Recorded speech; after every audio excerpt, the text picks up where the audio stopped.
For centuries and longer, rats have fought tirelessly to repel the incessant frog invasions.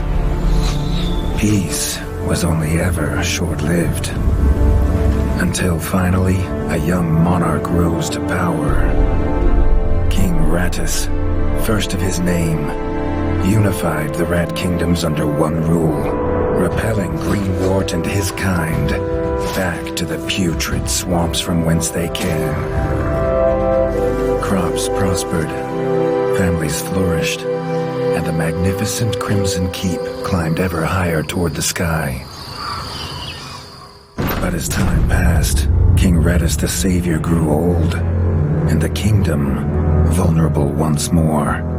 His people grew anxious, some claiming to perceive a faint odor in the air. Greenwort had returned with a ferocious vengeance.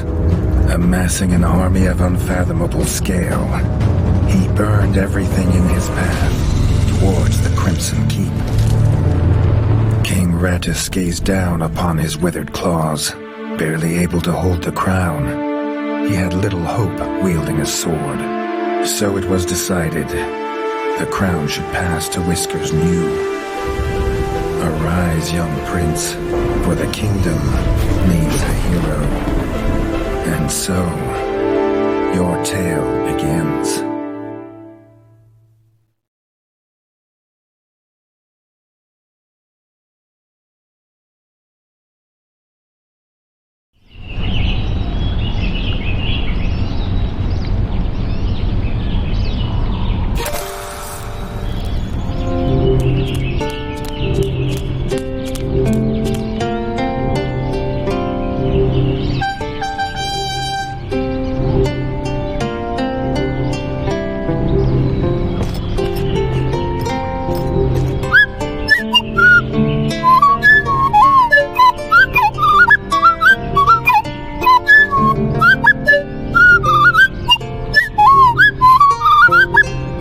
When his squire woke him with this god-awful noise, the young prince was dreaming about this day, just like he had for months. Now it was here, he better be ready.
If he'd known how unlike a dream today would be, he might have stayed in his bed.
All the prince had ever wanted was to prove worthy of his father's crown.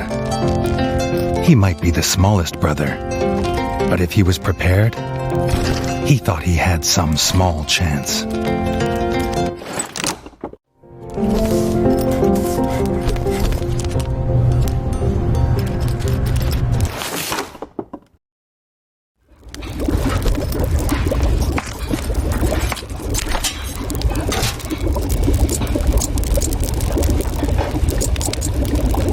Reggie's brother, the chef, offered a fine menu, but after Dennis had eaten, there was no food left. Chef would need new supplies from the cellar if Reggie wanted a decent breakfast.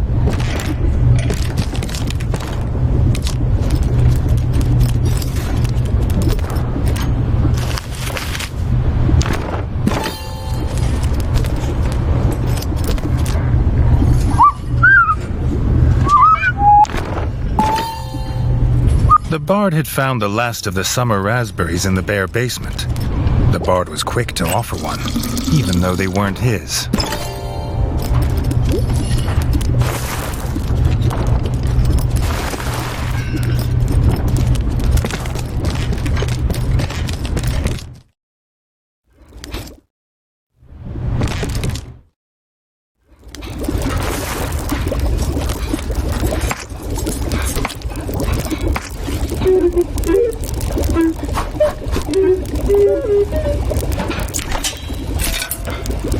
If he had the ingredients, his brother, the chef, would make you a feast fit for kings.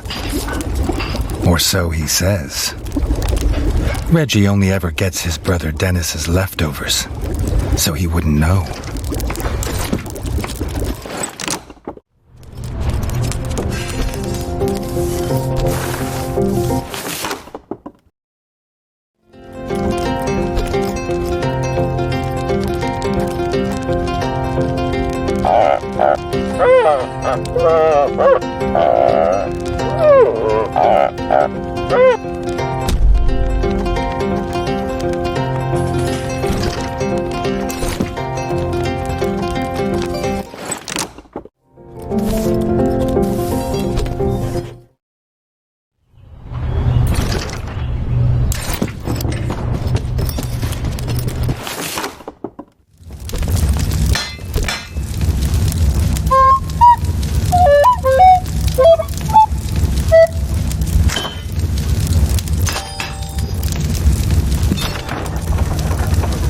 His brother, the smith, could forge armor and weapons to see off any enemy.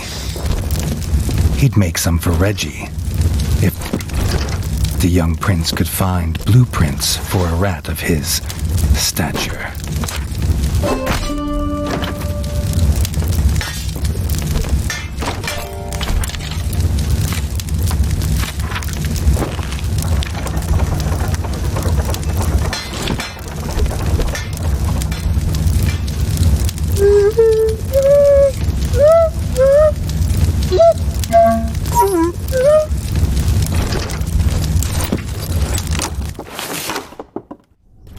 His eldest brother didn't think Reggie could hit a target, even if it was standing still. But Reggie had been training hard. Freshly squeezed bug juice, drink of champions. Nothing better after a long fight. The training dummy's red attacks were too strong to block. It was fast, but Reggie could be faster.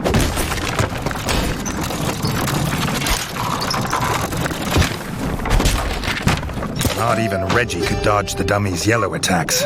His only hope was to parry with his trusty shield.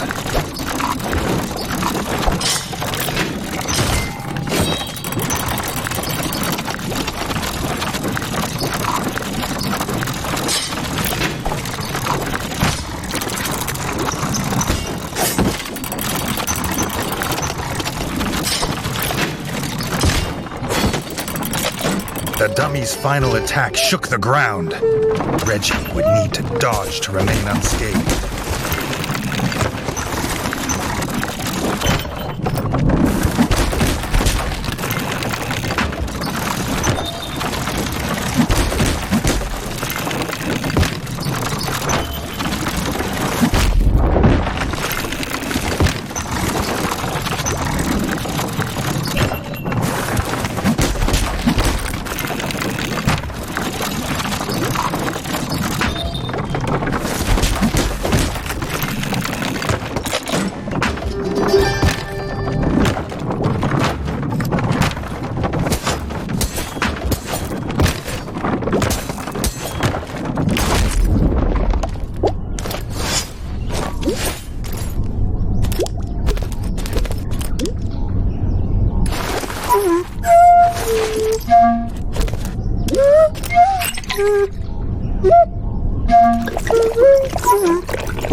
Reggie'd never seen the Crimson Fort so full of ratfolk.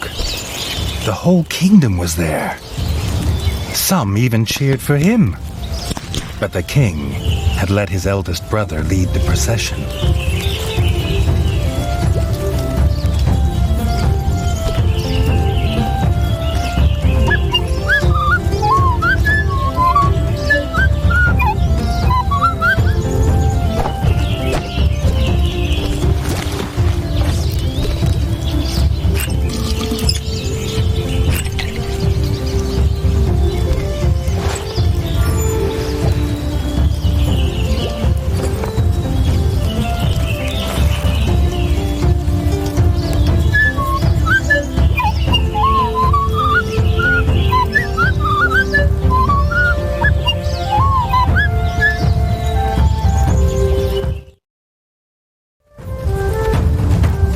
If he was scared, he wasn't showing it.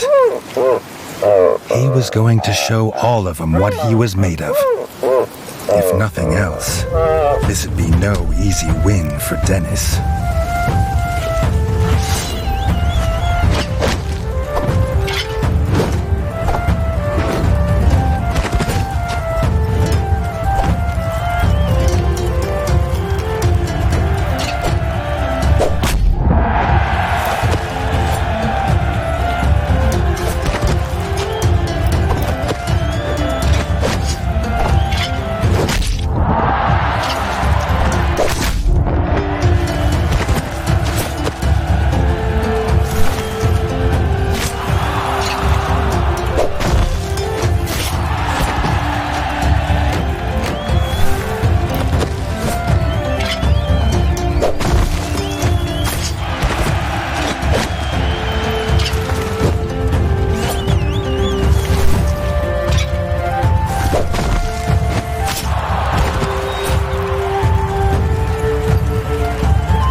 right. He proved himself a worthy heir to his father's kingdom.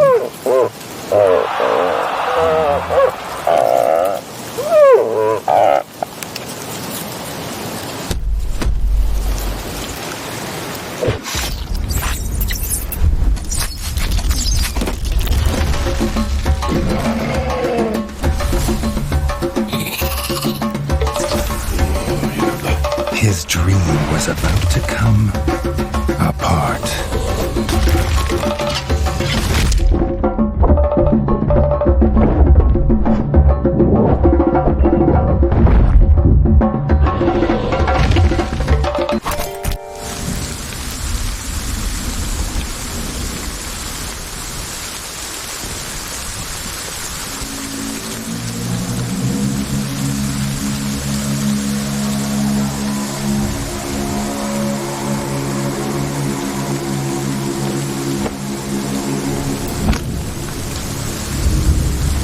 The prince woke this time from a dream of blood and frog spawn, finding he had neither a crown, nor a kingdom, nor a father.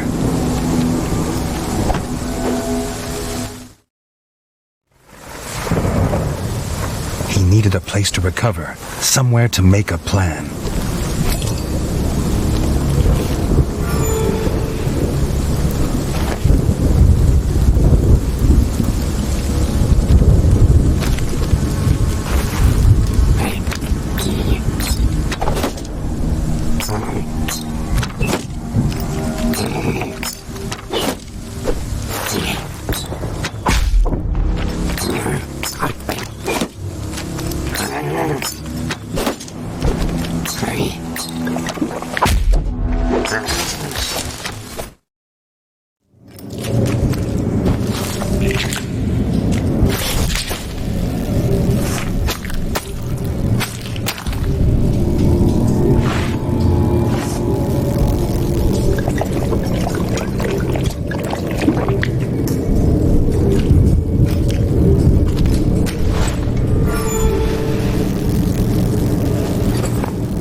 Not content with killing the king, the frog horde had torn down his throne room, leaving behind little more than smoldering rubble, the bodies of his kin, dead and defiled.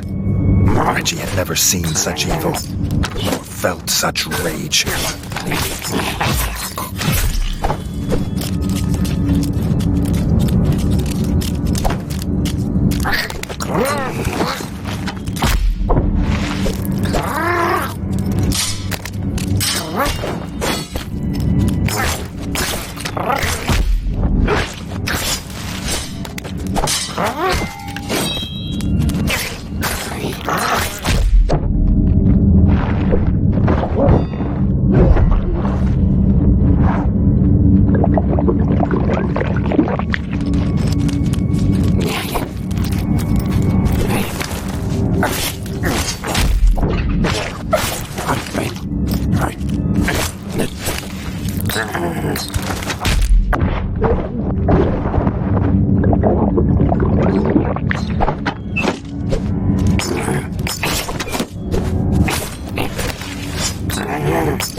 Reggie had his crown at last, but not his kingdom.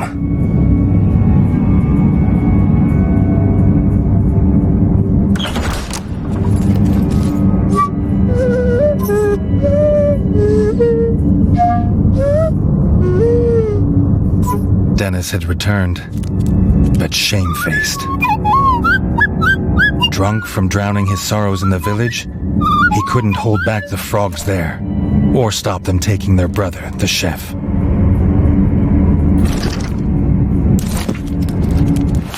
Reggie had to get to Longtail Village to rescue his brother, and fast. If he could fix the travel board, it'd show the quickest way.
Longtail Village always smelled of fresh, whole bug bread before. Now it reeked of burning fur and gore, and something putrid. Pond slime, and those that dwelt in it. The Frog Clan Bog Brothers.